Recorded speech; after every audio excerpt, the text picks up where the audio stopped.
We are on Spensplaas. Now, if you haven't heard of Spensplaas, you are way behind in life. You need to get up to date. Spensplaas is situated outside of the Rust. And we have Catherine Abers with us this morning. And she's the inspiration about that started Spensplaas. Am I right? Together with a few other people, yeah. But I'm part of that team. Yeah. So welcome, Catherine. Thank you. And it's such an honor to have you on our program. I just want to say, we walked into this beautiful garden, and as I was walking through, I just got all these different smells of the plants. It was so nice and so refreshing. What made you guys start Spensplaas? So we were about a month and a half or so into lockdown already. And people in De Rust were starting to put together food parcels. And De Rust doesn't really have a very big economy. So Celia Leroux, who's the owner of this farm, made the comment that that's not sustainable. And we're a farming community, so why don't we grow the food? So that's what we did. A few of us gathered on the Friday, and the Monday we started to put the first seed in the ground. Wow. So because we had been living here for 15 years and growing organic produce, we didn't really have to put too much planning into it, and I quite enjoy doing things organically. So we allowed the project just to unfold, and in those first few weeks, it was still that time, I don't know if you remember, where we weren't allowed to play sport. We weren't allowed out on the streets. Yeah. So that was in the first 5 weeks of lockdown. So it and was level 5 as well. Yeah, it was that time. Yeah. So Spensplaas agriculture was excused during that time. So Spensplaas became a social gathering space for people. Oh, wow, amazing. And so there was a lot of motivation for people to come and chat and start to prepare the soil. So in those first few weeks, we bought in a lot of organic materials. So we went to dairies and sheep farms, and whatever we could actually find, we started preparing the soil. And then we planted all the winter crops. And then as the program evolved and the farm evolved, tennis started to be able to be played again, and so the tennis players left. But at that time, what actually happened is those people that then were in need of food started to become part of the project. They emerged. Yeah, so what happens is every morning Celia goes into town to collect her staff, and then anybody in De Rust can climb onto that transport and come into the farm. And they work until 9 o'clock in the morning, have a breakfast break, and then after that work a little bit more until 10:30, and then Celia actually makes the soup from the garden that is then served to those people that have come. They're volunteers, they're not working. And then after we've enjoyed the soup, then those people come into the garden and they can pick whatever they like to take home. So it's an exchange program. Yeah. So tell me a little bit about the CSA. Yeah, it stands for Community Supported Agriculture. It's an abbreviation for that. And if you Google it, you'll see across Europe it's very big. And so just before lockdown, we hosted a CSA farming couple that were visiting us at Numbi Valley, which is our farm.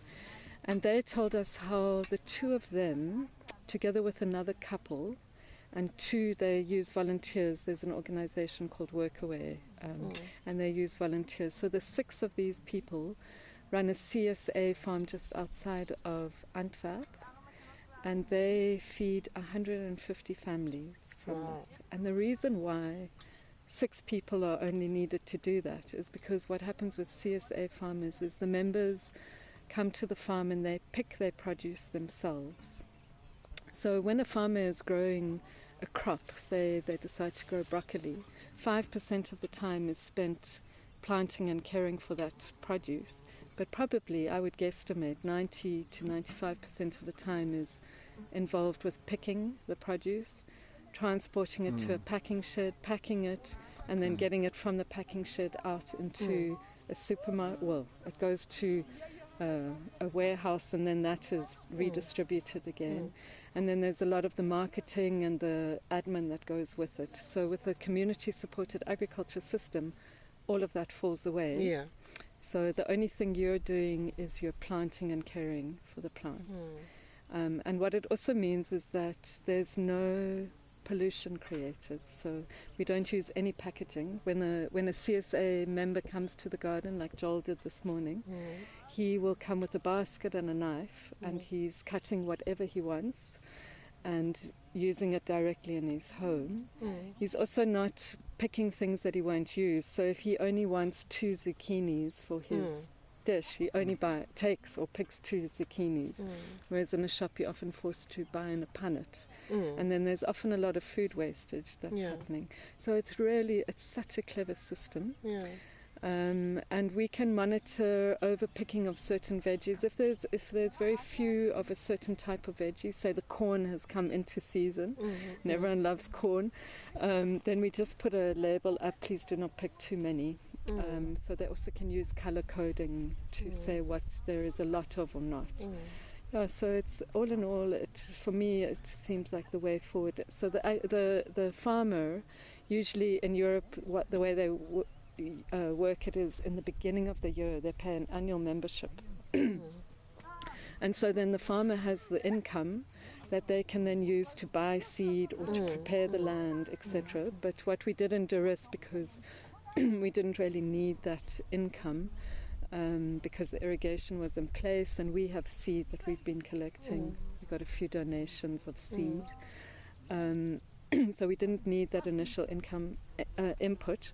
And the economy in Durrës is relatively low, so we did it on a monthly basis. So at the moment, CSA members pay 400 Rand at the beginning of every month, and that then allows them to come to the garden anytime to pick anything they want. Yeah. So tell me a little bit about, because obviously there must be pests, there must be animals, bugs attacking the plants. How do you manage that? Yeah, so it's an interesting concept.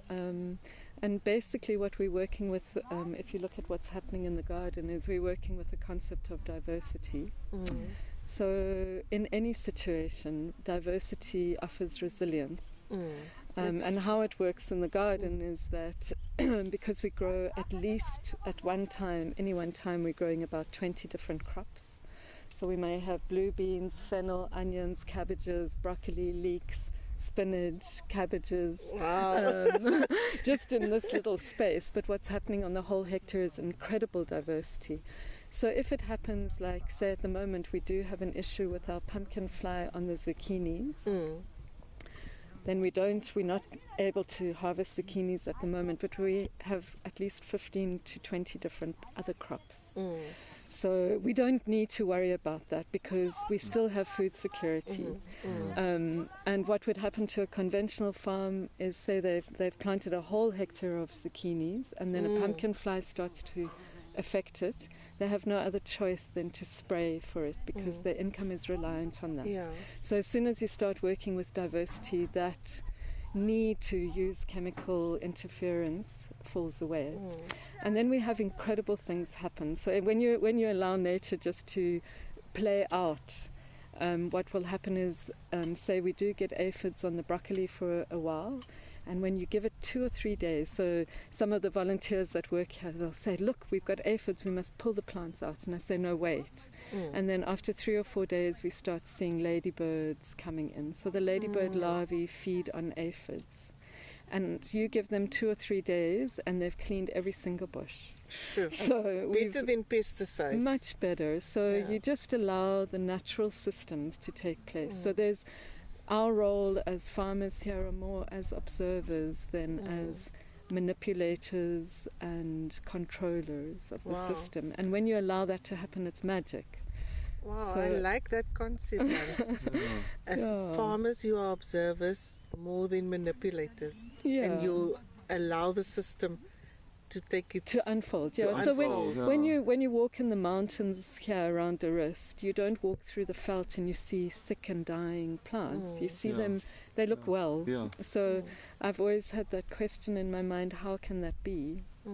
Why is it that you don't find pests in the nature? So the reason why that is sometimes you do, but it's so diverse. The system is so complex and when we start using pesticides and herbicides, we can never understand the implications of that, what that has on the system, because it's way more complex and intricate than what we understand.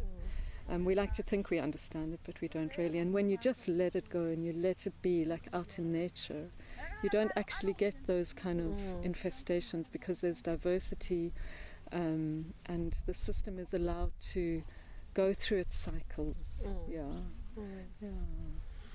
So how big is this piece of land? So it's just under a hectare. And how many families do you feed on a daily basis? So we the system is we have at this stage we have 8 CSA members, so we're feeding them. And then we have some people in Durrës that come out to the garden just to do a once-off picking of a basket. And I would say in a week we have about 4 or 5 of those people coming in. And they are not CSA members? No, they're just members of Durrës community that would to come every now and then and pick a basket. And they come and pick, and they then pay directly. They pay directly. So we have a wonderful woman, Carol, that runs the administration of the group, and she records all the funding and stuff that. And then in terms of the volunteers, because it's volunteer-based, we never know how many people are going to come. But on average, it goes between, it's about 8 or 9, 10 people, and it can go as high as 30 in a day. Sure. And it's incredible how, like, when 30 people arrive for the day, you wonder, will the garden be able to give so much food? And it does. It's just phenomenal. This garden has an energy of its own. It produces as much as it needs to produce, And then we also do, once a week, we do a sale to Claudia and Prince Albert. She runs Gay's Dairy, and she comes in and she'll take excess produce from the garden. So we're generating our own income. We're not reliant at all on funding. It's a closed system, and we did that very quickly. In the first 3 months, obviously, we needed to generate from funding. But then after that, the garden started producing, and we could sell produce. And then what we do with the funds that we generate is there's only one person employed in the garden. Her name is Geraldine Jacobs. So she's from Durrës. And she is employed. So Spensplaas pays for her salary. Because it's volunteer-based, they can fluctuate in numbers. So we had to have the consistency of one person that knows what's going on. So she comes in, she's like a voorman. So she delegates the work that needs to be done for the day. Amazing. When I listen to you, Catherine, it must be such a wonderful feeling to walk around in this garden. It's like you're allowing nature, like you said, to unfold, and it must be. I can imagine what it must be like to be you, move around here. And another thought that came up is, the Klein Karoo is it's a farming community, but because of like monoculture and specialization, you'll go onto a farm and there's no veggies. I remember I grew up on a farm, and there always used to be veggies that was shared with the workers. They had their own land where they could also plant veggies, but it's not the case anymore. You'll go onto big farms and you won't find any veggies. Exactly. So and it's so much cheaper actually to buy veggies than buying meat and other processed foods. But it's I know that the concept of like a desert, a food desert, especially for the lower income portion of our society, it's very hard for them to access fresh food, fresh produce, and in a way you're addressing that. Absolutely. And I'm just interested to hear what is your view? How can this be scaled from our side at Klein Karoo Connect? It's a vision that we have, and we've worked on that now also. But what's your view? How can it be? So it's so interesting that you touched on that, because I've been feeling that for the years that we've been living here. We run a market once a month in Durrës, and we invite the farmers to bring produce, but there aren't farmers that can contribute to that. And it's such an interesting thing that we have this beautiful arable land around us, and the landowners are growing incredible produce here, but that produce is leaving, and a lot of it is going overseas. And then the people that are living around us, our community, are living on, I see a lot of people eating like those pink chips, you know. So what we're having unhealthy communities, and yet the beautiful stuff that we're growing is leaving and going elsewhere. So what I would love to see unfolding in the years ahead is that where we're feeding our local community first, that's our priority. Yes. And then when we have excess, then that maybe leaves. But I have a vision for this, like the Olifants River Valley, where there are lots of Spensplaas, and that people are living beautiful, healthy lives. I mean, the organic produce also has got this thing where it's only for the very elite. Yeah. Up until now, that's been the only people that can access it, and Spensplaas is actually saying no. It's saying let everybody have access to produce. So I think when I started growing, and I enjoyed it so much being in the garden, I would often think of people that don't have that opportunity. And so a lot of the volunteers that come here don't have their own land and water. And so this is a space for them where they then have that chance to come out and be on a piece of land. And it's very healing, you know. It's every day that you're here, it's not a managed workforce. So people are here because they want to be here. And there's laughter, and there's chatting, and there's community happening. And there are bonds forming, and there's healing happening between the different communities within Durist. So we are talking to Catherine here at Spensplaas, and it's such an amazing project. How do other people start? Where do they start? I think it's if people in the region want to start, it's great for people to come and have a look and maybe take part for a day or so in the garden, because then you start to get a feeling for what's going on. But basically, it's not difficult to grow food. So you just need to find someone that has that passion. Sometimes it's in the DNA of a person. Yeah. You have to find those think it's people. in your DNA. So you've just find those people, and then those are the people that run with the project. But it does, you know, farming is not easy, regardless of what kind of farming you do. And then just start, you know, organic farming, all you're doing really is you're working with the soil. You're not working so much with the outcome, the plants. But the plants will indicate whether your soil is healthy or not. So you need lots of organic inputs and then water. Yeah. So as long as you have those two things, you can grow food. Yeah. So this Spensplaas it's sustained by 8 CSA members. Some members coming, buying food on a weekly basis, where you get your funding from. No government funding involved. Local funding, local people eating healthy food, affordable food, volunteers coming in, volunteering their time from, what did you say, 9 to 12, 3 hours a day, and they can take home produce whatever for their like, families. There's also one of the aspects we've used in the garden is we don't weigh or regulate anyone.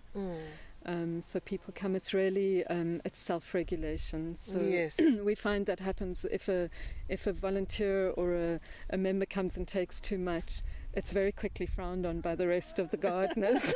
So it's a real community project. So you don't need to, there's no scale here saying, oh, it's one bunch of spinach is 10 rand or whatever it may be. So it really is beautiful to have that honesty. And sometimes when people first see it, they feel uncomfortable with having to decide themselves what to take. So in this whole process of just farming with organic food, you are also instilling organic habits where people have got freedom. And when you've got freedom, then you sort of look out for your community. Yes, absolutely. Yes. Do you want to talk to us a little bit about the people that's working in the farm and how eating healthy has affected them? Yeah, so I think quite a lot of people, when there's especially in low-income families, you can eat very unhealthily. So maybe Sasko white bread that's full of all sorts of flavorings and preservatives. I mean, that bread will last for 2 weeks without getting mold on. There's something wrong. And lots of, we were talking about the orange chips, you know, the tartrazine and etc., all the chemicals that get put into chips. You have to ask, what is that? So a lot of the children are eating that, and when you eat food like that, that is covered in chemicals and flavorants and preservatives, what happens when you ingest that is it's going into your gut and it affects your gut lining. So what you're absorbing nutritionally wise from that food is almost nothing. And then you find that that kind of low level of nutrients available to the body can affect the mood of a person. So you can often get frustration, irritation, aggression coming from people with a very low nutrient-rich diet. So in the beginning, when volunteers started coming into Spensplaas, they would bring their chips along with them. And when they harvested from the garden, we noticed that a lot of the people would only take carrots, beetroot and cabbage because that's all they knew. And so we have such a diverse range of vegetables here. So we wanted to stimulate a diverse diet to start improving people's health. So once a week, a wonderful woman called Karen Miller from Durrës comes out, and she chooses 3 or 4 of the volunteers, it's often children, and they walk through the garden with her and they pick the produce, and then they chop and they prepare with her, and they cook it, and then they present that meal to the other volunteers. Amazing. And so we found, like, for example, we've done food with broccoli and leeks and basil and tomatoes, and then the next week after that everyone's harvesting broccoli and tomatoes and basil and taking that home to make dishes at home with it. So we've seen some of the volunteers are regular, and Reika, for example, has, in the beginning she used to always complain about aches and pains and high blood pressure, and if you speak to her today, she's much better off, she's much healthier, and she comes almost daily actually to the garden because she enjoys it so much. Just the change in her, I can see the change. For a volunteer, this is free. The produce that they get here, you work in exchange. It's time. Yeah. But they don't pay a cent to take the vegetables home. Yeah, nothing.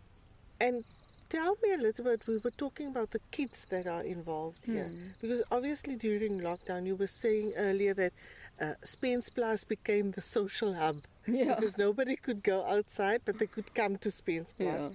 So talk to me a little bit about the children that are involved here, because obviously they couldn't go to school. Yes, exactly. So before the school holidays, they broke the classrooms up, so some children would go one day and then others the other day. And when that started happening, then we started getting a lot of children that would come for the day. So some of them come from quite poor surroundings, you know, maybe they live in the squatter area of Durrës.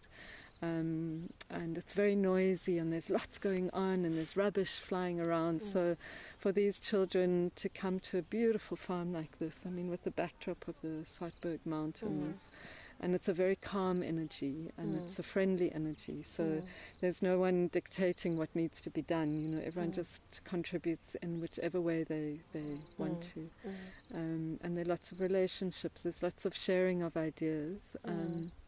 And then we recognized one child, William, that comes regularly, and really he puts an incredible energy and passion into the garden. So we organized for him as a sort of a thank you and a well done, and we organized for him to go and spend time with a blacksmith in Durrës. Oh, wow. And it was just the most beautiful experience for him. So he's made a candle holder already, using welding and blacksmithing from, it's Kevin O'Donnell that helped him.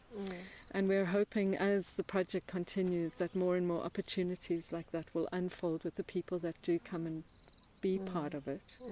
And we've also done talks, so we invite experts from outside. So we had Leila coming from Plettenberg Bay, and she did a talk on bees, but not just on the honeybee, but on solitary bees as well. Okay. And then everybody that's here that day can take part in that. We had Nicholas McLean come in, talk about gut health.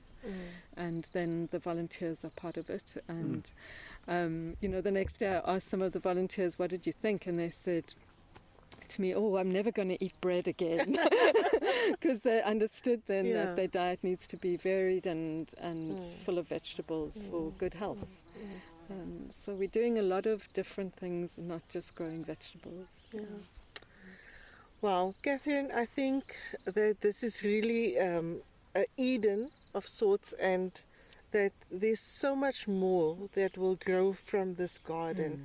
And I'm impressed how just one thought can change a community, and just people coming together in such a carefree, friendly, welcoming manner can produce all of this that we're seeing. I'm sitting here, listeners, and I'm smelling the fennel, I'm smelling the different vegetables, and it is amazing. Thank you so much for being on our program. We will be talking to some of the other people as well, so please stay tuned. En onze eerste persoon met wie ons 'n onderhoud voer is Joel Immerman. Good morning, Joel. Good morning to you. Good, beautiful morning. Yeah. So, Joel, tell us a little bit about yourself and how you are connected to Spensplaas. I'm connected to Spensplaas through Catherine. Okay, I know Ross and Catherine very well. I live in the mountains up here, and they live in the rest, and we're the organic farmers around here. We base our farming on permaculture. So that's how I know about Spensplaas.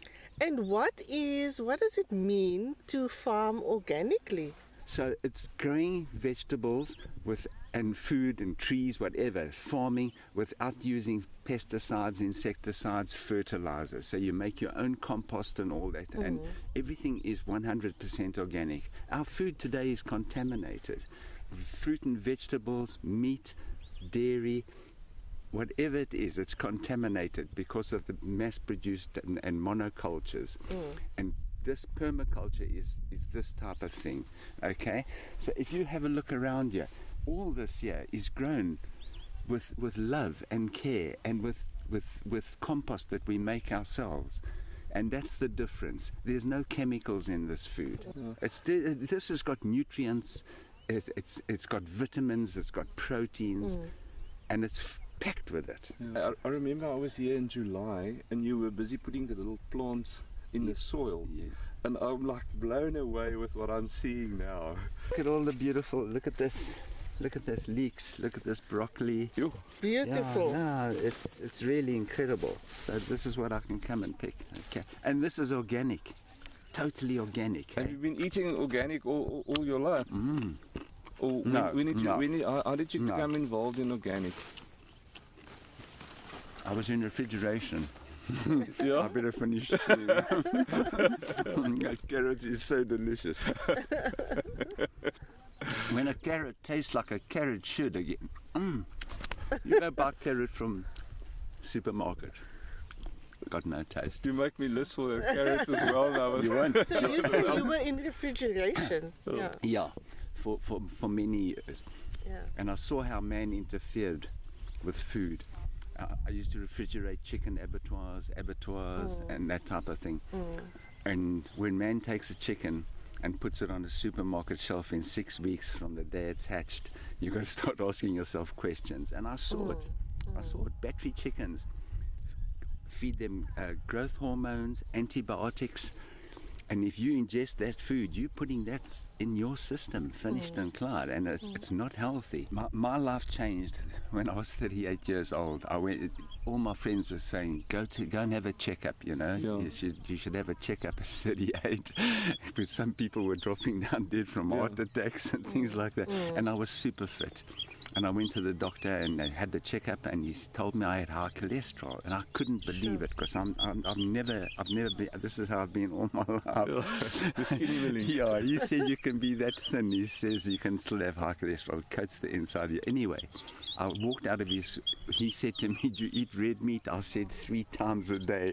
He said, "You eat fatty processed foods?" I said, "All day."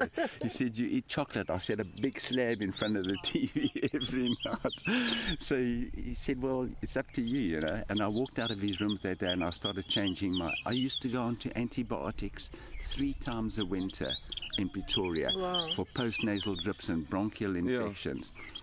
I walked out of his offices that day and I changed. I haven't had an allopathic drug for 32 years. Wow. Not an aspirin, not a Disprin, not an antibiotic.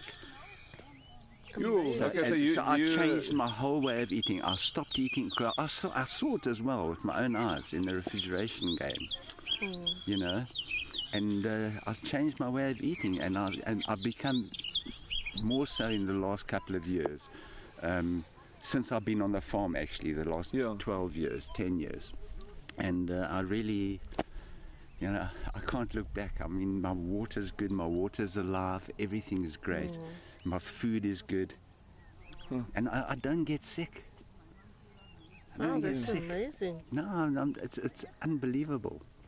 And it's because of, it's also the stress, you know, the lifestyle stress. You've got to be so careful of stress. How has COVID affected you? Living on the farm in the mountains. On the farm in the mountains. It's like it never happened. I still don't even know about it. Well, I do because of the news, but it hasn't affected me one bit. Yeah. So it's almost like the choice that you made is you fit more into the challenges of that's brought about by COVID than the average person that's maybe dependent on mass-produced food. And as soon as you start caging anything, you get problems. Okay, it's the same. You just look at it. They cage chickens, you get bird flu. Okay, they cage ostriches, they get bird flu. Cattle feedlots. I used to refrigerate cattle feedlots. They don't even walk in a field. They just bung them full of food, and the wrong kind of food, not grass, you know. And so something has to happen.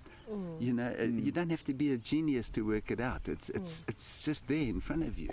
Joel, so I'm thinking in terms of other people that's stuck listening to this program tonight and just realizing, listen, I need to make a change in my life. I need to start eating healthier. I want to get out of that rat race. What do you suggest to them? What do they do?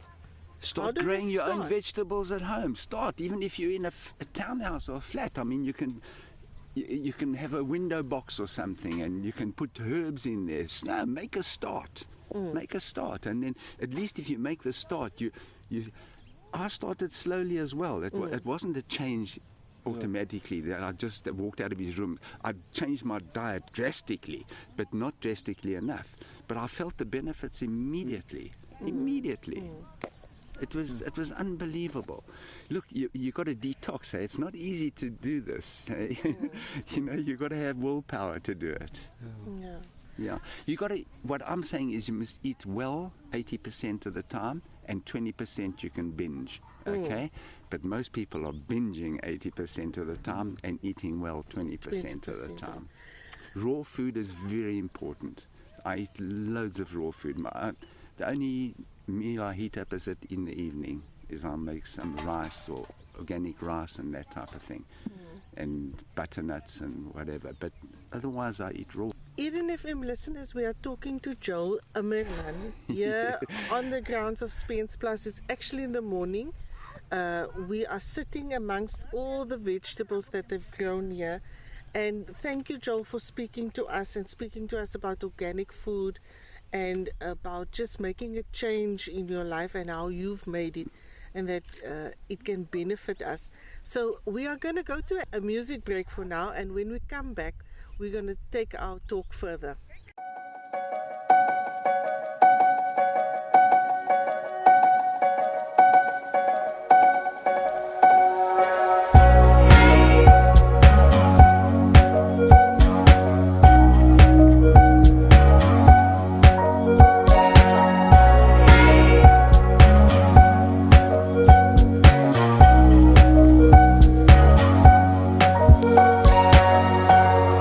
Rest my soul in a mood so light. feel so whole on a summer's night.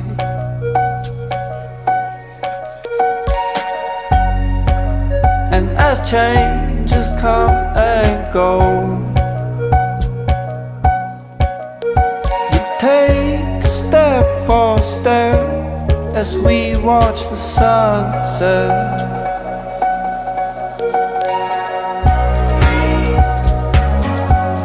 As we watch the sunset.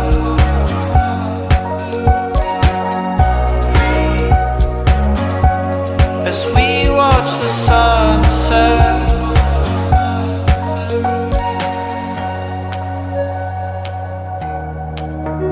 Shake that weight off your shoulders.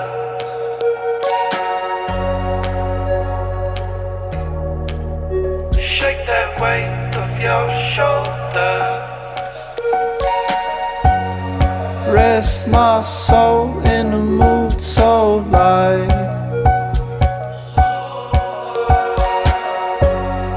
Feel so whole on a summer's night.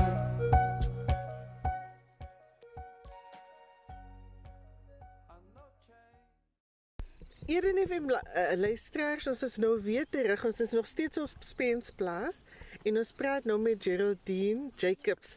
Ek verstaan sy is die voorvrou, nie die voorman nie. Nee. Geraldine, dankie dat jy met ons gesels. Ek wonder, wil jy dalk vir die luisteraars vertel hoe het jy betrokke geraak hier by Spensplaas? Hoe raak 'n vrou betrokke by boerdery? Nee, ek het ek dink September maand. Ik heb met mijn werk daar boy uit hulle retrench. En toen zit ik bij die huis en mijn neef zei vir my ons kan tuin toe kom as vrywilligers om te kom werk. Ik het kom weer.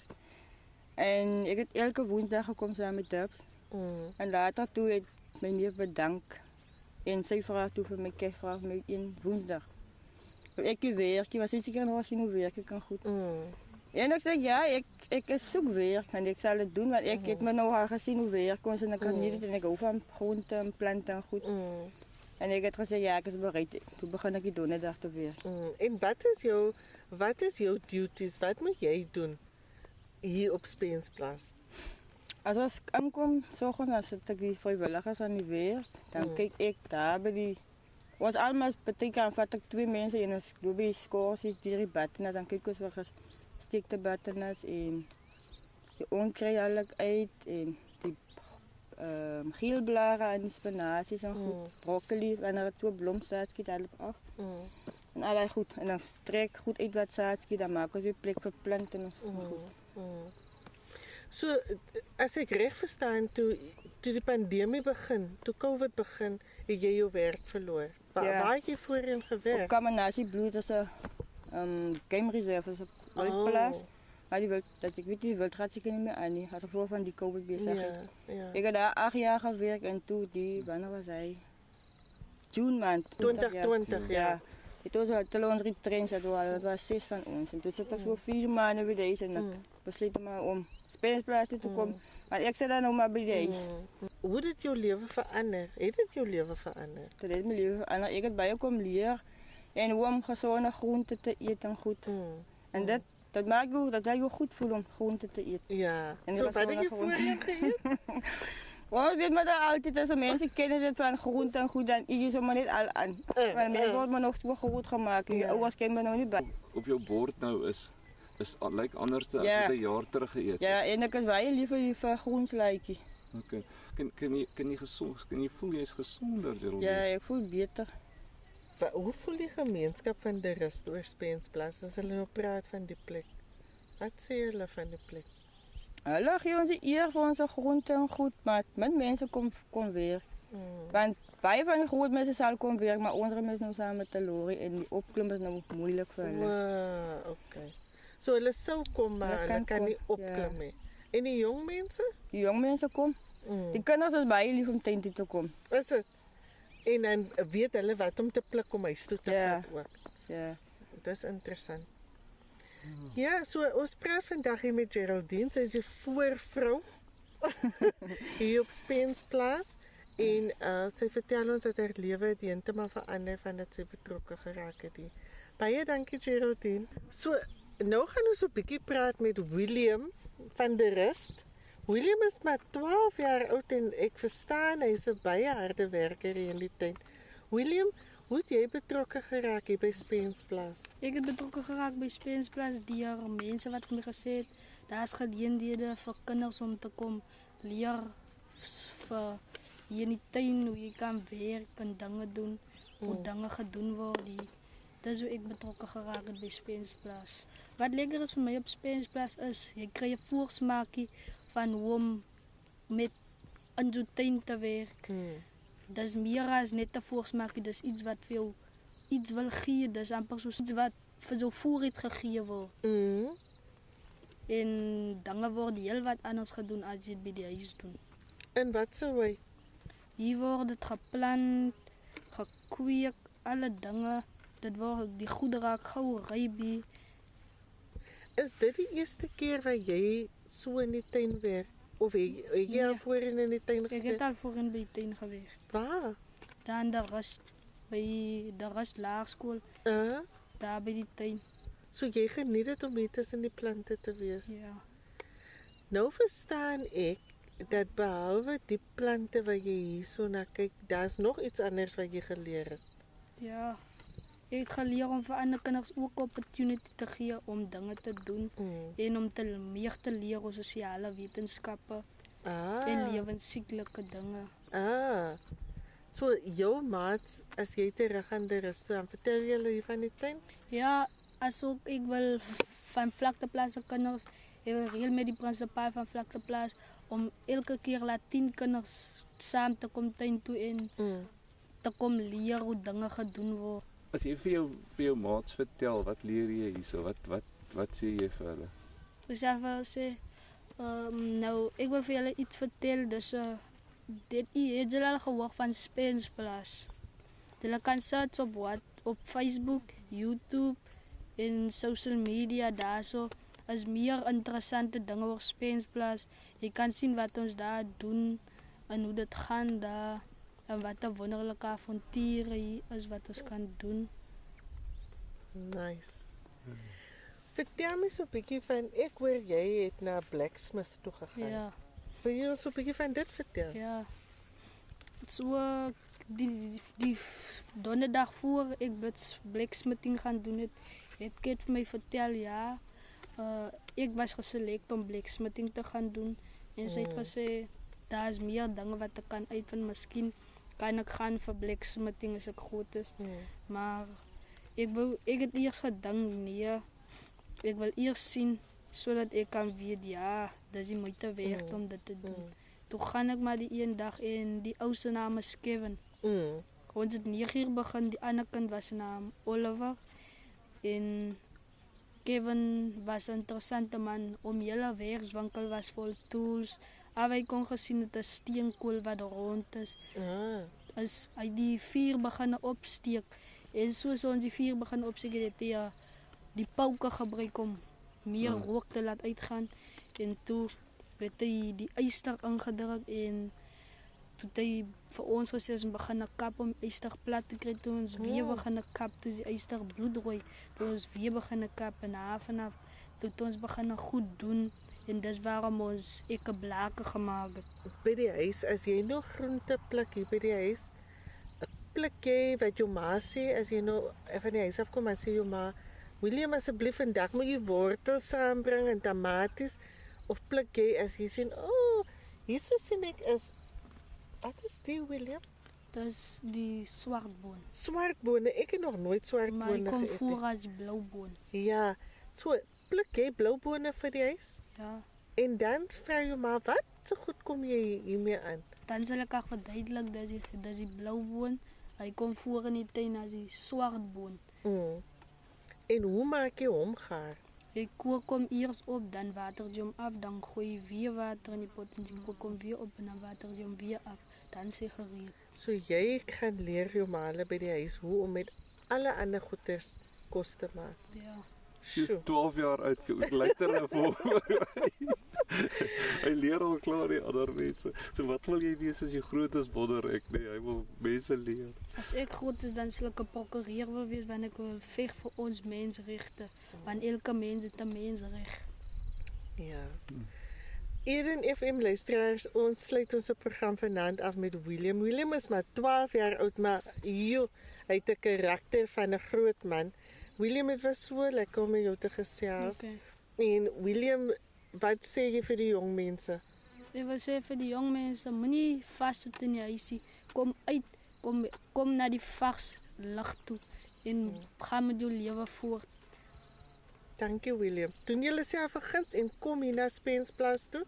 Dis 4 km uit die rustyd, die Willemmooppad, en kom kyk wat hier aangaan en kom kry 'n bietjie inspirasie sodat ons groente kan plant en ons kan gesond lewe. Hans? Baie dankie. Dit was so 'n ware voorreg om hier te wees. Totsiens julle. Your favorite community radio, Eden FM, live in the heart of the Garden Route. So Eden FM luisteraars, dankie dat julle geluister het. Dit was voorwaar 'n baie besondere onderhoud daar op Spensplaas. Die liedjie waarna julle vroeër geluister het was natuurlik Sunset. En dit is 'n liedjie van Joe Louis. Hy is oorspronklik hier van Oudtshoorn en dit kom van sy album Karosa Spirit. So Google dit, kry dit, ek is seker dit is op Amazon of op Takealot en bestel dit en ondersteun local. Local is lekker sê hulle. Nou, ons het nog 'n local mens hier so en haar naam is Liesel Berry en ons sit vanaand in haar ateljee. Goeienaand Liesel. Hi, good evening everybody. En ons het haar vanaand spesiaal want Liesel het besluit om van haar skilderye uit te loop en ons gaan vanaand later gaan ons die trekking hê. Liesel, maar vertel vir eers die mense van Eden FM, why did you become involved in this project? I just thought it was a great project to support. You know, it's a long-term sustainable way of helping people help themselves. And yeah, it just seemed like a great project to get involved in. Yes. And you know, the work that they're doing at Spensplaas, the project works along the same lines, being organic and getting the community involved. Then people will learn how to grow their own vegetables, which is, you know, better for all of us and for the environment. Yeah. So even if you listeners, you are listening on the radio, but please, I urge you to go and look on our YouTube and our Facebook page because we're in Liesel's studio tonight and you must see these paintings here. They are absolutely amazing. I've been following Liesel's artwork for quite a number of years and she always astounds me with the artwork. So Liesel, tell us a little bit about the series of paintings that you have placed up for this raffle or for this draw or for this fundraiser. Yes, I tend to do various subject matters and or different themes. So I chose 5 pieces from which the winner can choose one painting. And there's 2 Karoo landscapes. There's Thea's favorite. If you're looking on YouTube, you will see that I'm holding up my favorite one. I've also entered Liesel, so I hope I'm going to win this particular one. Yeah, that's for those that can't see. It's actually a work that is about light and it shows a giraffe, but the light and the camouflage of the giraffe sort of play with one another so that the light eventually becomes the giraffe. Yes. Yeah, and then there's another painting from my Breathe work, which is a series of paintings on trees. And also just celebration of trees and dappled light, and yeah, that's absolutely stunning. Yes. How much money did entries? How much did we get in terms of entries? There's 172 name entries in the hat here, and we raised 14,600 rand. And this money, if I'm right, it will go to a project like Spensplaas or to help initiate projects like Spensplaas. Yeah. So Very exciting. it is quite exciting.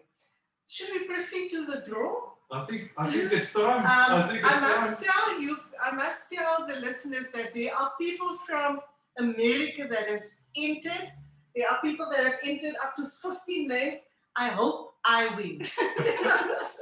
Let's see. I'm going to close my eyes and I'm going through the names and I'll hand the name over to Hans. And then Hans can check the name and the number. And I took two. So throw one of them back. There you go. So that's the one and this other one is thrown. And Lisa, while Hans is looking at the number, will you open? Exciting. Kathy Lee. Kathy Lee is from America, guys. I saw her name earlier. She's from the United States. She bought 15 tickets. She's going to be very excited when she wakes up. So unfortunately, we won't be able to call Kathy Lee to announce to her that she's the winner of these paintings. I think I need to bribe her, Lisa, to give me one of them. So can you tell the listeners before we go, because I think our time is almost up. Can you tell the listeners where they can go, where they can get a hold of you, and if they don't see you physically, where they can go and check out your paintings? My paintings online are on Instagram and Facebook under Liesl Barry Art, spelled Lisl.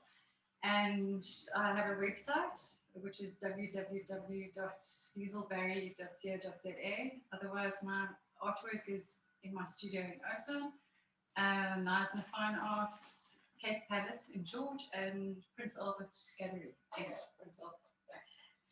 And can I ask you one last question? Because I've been telling them that I've followed your artwork over the last couple of years, and I can see how it has evolved. It's constantly changing. So perhaps you can just tell the listeners what you are busy with. What's your latest thing that you are busy with? Your latest theme? I've done a series of work which is nature based. So it's actually called Psychedelic Reflections. Yes. Hans loves that one. And it's sort of about self-reflection, but then also, reflections and patterns in nature that just go in my mind, basically. And what I've done with the series is I've made them into high quality prints, just to also make it more affordable for people, because that's often an issue. So, and that's all on my website and my Facebook page. Yes. So, Liesl, just on behalf of Bymekaar Connect and our feeding scheme or our food relief department or component, I just want to thank you for offering up these paintings and for starting and initiating this fund or to get money together so that we could help our community. We really appreciate it. And I actually just want to challenge everybody who's been following us over the last almost year, Hans, that should you think of any project or if you want to get involved in raising funds for more projects like Spensplaas, please contact us. You can contact Hans van der Veen or you can contact me. We also have a Facebook page, Bymekaar Connect, where you can leave us a message and we'll get back to you. Hans, any last words? Yeah, I think also the invitation by Catherine from Spensplaas to come have a look to see what she's doing. She's very open to with her suggestions. We've gone quite far. Bernard Leroux is in charge of the food relief initiative. So we'll be speaking to him soon, so the listeners can look forward to hearing what the next stage. I think Liesl's money will be used to good avail there. Yeah, so then that is it for tonight. We've had an exciting journey up until now, and we look forward to more shows with you we look forward actually to meeting some of our listeners as well. So please, please, please contact us. And Liesel, any last words before we say goodnight? No, just it's been a fantastic, the community's got involved in supporting the fundraiser and it's been wonderful. It's a great initiative. So thank you, both of you, and for visiting my studio. It's a pleasure. So, FM luisteraars, onthou asseblief volgende week sit ons weer Koppe Bymekaar en volgende week gaan ons weer interessante onderwerp hê, so moenie uitmis op dit nie. Goeienaand. Baie dankie. Goeienaand. Good evening.